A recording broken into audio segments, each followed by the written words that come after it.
The spirit of Christmas invites us in to be open enough to feel what we otherwise ignore, to be generous enough to give what we otherwise cling to be childlike enough to believe what we otherwise brush off, to see what we otherwise miss.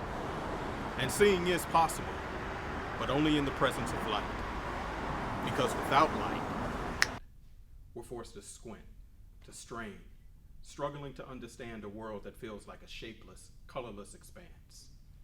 But we were not made for the dark of the expanse.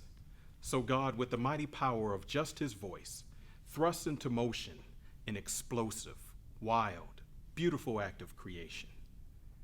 In that moment, God began it all. From absolutely nothing, let there be light. But pride got the best of us.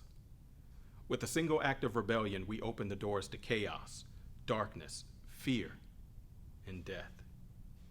God created, now man had fallen. It would be generations before God would send another kind of light to redeem us and chase away the darkness once and for all. God himself, into the fray of our humanity to save us from ourselves. In the meantime, mankind languished, yearning for deliverance. So what now? For thousands of years, mankind and all of creation ravaged under the increasingly heavy consequences of the fall. Wars, famine, sickness, crime, deceit, immorality, you name it. It's all springing from our fall. Condemned, hopeless, and utterly helpless to do anything about it, we are sentenced by our own doing to eternal torment. But God. You see, God had a plan.